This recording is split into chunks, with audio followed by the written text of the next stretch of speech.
Yet again, another productive day can understand what is at stake and make the necessary adjustments, especially on the various access roads and inroads. The traffic jam in the morning is usually very notorious, and it's one that cuts back on a few hours that you would put into early morning productivity. Allow me to return to the studio right now and kickstart our top conversation for the morning, and it's around humanitarian work, especially that of the Uganda Red Cross. Over the years that the organization has positioned itself as a leading institution when it comes to interventions on the humanitarian front. Today we are joined by the Secretary General of the Uganda Red Cross, Dr. Robert Kwesiga, for a talk on what is no doubt a landmark 60 years. The celebrations and a series of events have been held over the year, and the climax is due next week. You're most welcome to the program,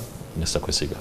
Thank you very much, and good evening, good morning, viewers. How are you doing? Good. Okay. Nice morning. Yeah, we're looking forward to what's no doubt a very landmark climax to 60 years of service. I don't want to say existence because it's more service year in, year out. Bring us up to speed with how the year has been, because I know it's been a series of interventions here and there that are, of course, leading up to the climax, which is due next week. Thank you very much, and happy to be with NTV this morning.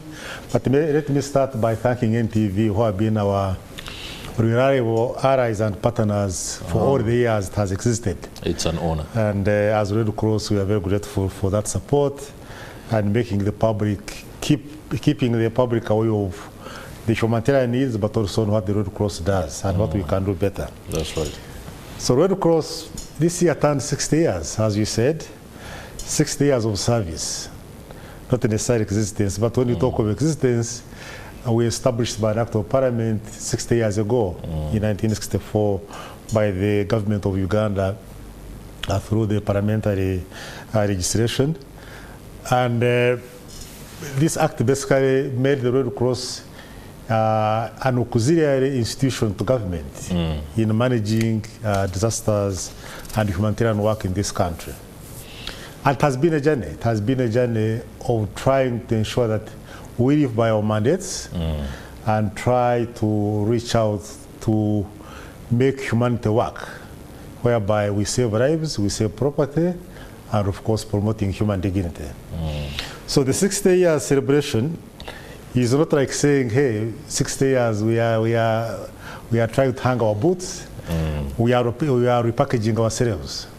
Repackaging ourselves in the sense that globally and also nationally, the terrain for humanitarian needs is even getting worse. Whichever angle you look at it. Human conflicts, armed conflicts on the rise globally. And as you know, we are in Great Lakes region, so we are not an exception. That's why Uganda now hosts over 1.6 refugees. And the cause for their migration is because of those kind of conflicts. Climate change has exacerbated all that we are talking about. Talk of landslides, talk of even pandemics, the way you can go on and on. And so, as the Red Cross, we are saying 60 years of celebrating our humanitarian services. How do we repackage it? That's right. Such that we can be able to do more and do better. And for us to do that, it ranges around how do we make sure we have enough resources. We have enough resources such that all that need our services, all that I need, we are able to reach out to them. And that has been the packaging around our 60 years celebrations. So we launched it early this year.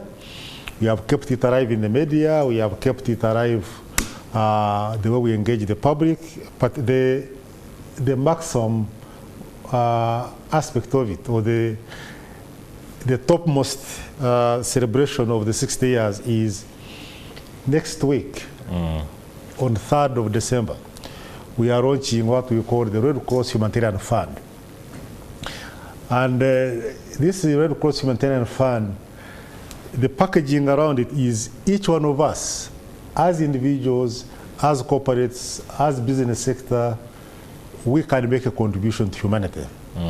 Not necessarily as beneficiaries, but also as people who can support those in need.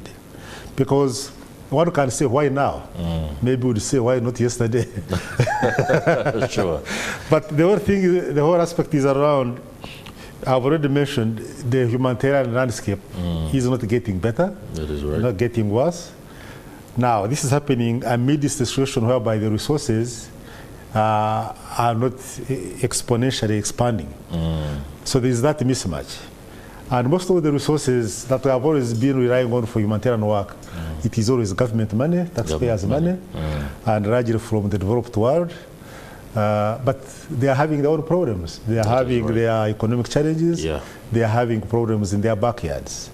But also, when you look at the statistics, especially in the recent 10 to even 5 years, to bring it closer, the private sector and individuals in their respective roles have stepped up, supporting their humanitarian work. The reason is simple. It affects each one of us, so you can't say it wasn't me. That's right. If you're in business, any disaster has a direct bearing on your business. Talk of COVID just as a recent example, the way it brought down businesses. So if you're a business person, if you're a corporate, if you're an individual, you know that having no disasters creates business for you. Having disasters is as bad as having bad business, but at the same time also the commitment to ensuring that you do good for the community. And so we are launching this Red Cross Fund to tap into the goodwill of Ugandans and as individuals, the crowd fundraising, the corporate world, the private sector, but of course the government also being involved. And that's why the event is being co-sponsored or co-managed by the Red Cross, the Uganda government, and the corporate world of Uganda. All right. Thank you very much for that. But let me just focus on the humanitarian fund, especially in light of what you've just revealed to us, the increasing financial constraints when it comes to humanitarian interventions, occasioned by the fact that donors and countries across the West that have traditionally been able to plow dollars into these efforts continue to also have their own problems to deal with. What is the architecture of the fund pool? How do you intend to enlist money away from the goodwill? Because what I understand by goodwill, it could, for example, within the corporate world, take the design of corporate social responsibility, and the companies come forward and make donations. How have you clustered the, I don't know how to describe it, but how are you going to get money out of the companies or individuals for that matter? As a layman out there, how do I access, for example, the pool, and how much can I, for example, commit? Or is it a case of anything that you can drop somewhere? What have you put in place to ease this particular work, especially for the layman? Yeah, thank you. The perspective is Red Cross does its work by soliciting support from a cross-section of different entities and individuals because of the work we do. That is right. So our work is our entry point to getting support. And so, like I said, for the last several months, our emphasis has been on telling the public what we do and how it relates to the needs on the ground. Now, the way we have packaged this fund is that each one of us, whichever sector you belong to, whether as an individual or a corporate or a private sector, you have a role to contribute to this fund. But we have realized that the public must see through how this fund is mobilized and also spent. So we have set up a trust. Oh, okay. So that's why we call it the Red Cross Humanitarian Fund with a trust. So registered as a trust fund for Uganda Red Cross with a board of trustees who are independent from the day-to-day management of Uganda Red Cross. And these trustees, those also who are already associated with the Red Cross and committed to the cause. If I can be allowed to mention names, we have the chairperson of that trust, the Honorable El Karuhanga. We have Dr. Peter Kimboa. We have Grace Marisa, the MD of EcoBank. We have Mrs. Orgasera, who is the Knight Frank MD. And also the business community, we have Mr. Zhang, who heads the Chinese community. Okay. Now, those are the trustees. Then the fund's manager is PricewaterhouseCoopers. Oh, very repeatable. Yeah, very repeatable. So here we are moving away from corporate social responsibility. We are like saying this is how the purpose of this fund. So chip in. Don't wait for a disaster to happen. That's right. Give us funding, then we can plan ahead, we can manage, we can prepare, we can do action. And by the time a disaster happens or there is a need, we are better prepared, but also we can be able to save life, save property instead of doing a post-mortem. Okay. So we are moving off from corporate social responsibility to what we call, other people say, instead of a handshake, now we go for an embrace. Okay. So, all right. and so, now, then the public through crowdfunding, they also contribute. That is right. And we have these platforms under MTN and Airtel. And so even as an individual, with whatever money you have, that money goes into your pool. And for Uganda Red Cross to access it, then we have to make an application to the trustees. To the trustees, okay. And then the funds manager releases the money. Then we can be able to account to the public, not only ourselves as the Red Cross, but those trustees and the funds manager will be the ones to do the accountability and confirm that this money is meeting the expectations for which it was set. Okay. That's a very effective model, no doubt, and given the works of the Red Cross over the years, no doubt we can be rest assured that your ability to intervene will be greatly improved. Now, on the ability of anyone out there who might not be able to pull through with the resources, financial, but is willing to add to the voluntary aspects of the Red Cross, becoming a new volunteer, how do they join or be part of this as seamlessly as possible in order to ensure that you have the workforce necessary, especially the foot soldiers, to intervene as first responders in times of disaster? Very interesting question, because the contribution to the Red Cross cause is not necessarily limited to money. That's right. It can be technical support, it can be the volunteering your time, and when you look at the global setup of the Red Cross, currently we boast of over 100 million volunteers all over the world. In Uganda, we have more than 500,000 volunteers. Now, and the staff, we are just 250. So every time you see us in any operation, in Uganda, globally, but anywhere, the majority of those who are doing the work are volunteers. So the core for support is multidimensional. The financial resources, of course, have to take the lead, otherwise we must have the means to respond and prepare and do a reaction, but also the people to do that must be there. And that is their contribution, which also is money, because you can monetize it. So all that aspect of increasing our membership, of increasing our volunteer base, alongside mobilizing the general public and each one of us to contribute whatever we can, is working in a comprehensive manner as the way we are talking of the way forward for the Red Cross. Okay. As we enter the final bend of this conversation, allow me a transition into the broader aspect of preparedness to deal with this disaster. First, as an organization, of course, funding is very important to that because it creates the ability for you to actually go into affected communities. But as part of the working group that maybe could be led by government, the changing nature of disaster and the frequency of events happening, being occasioned upon communities is alarming.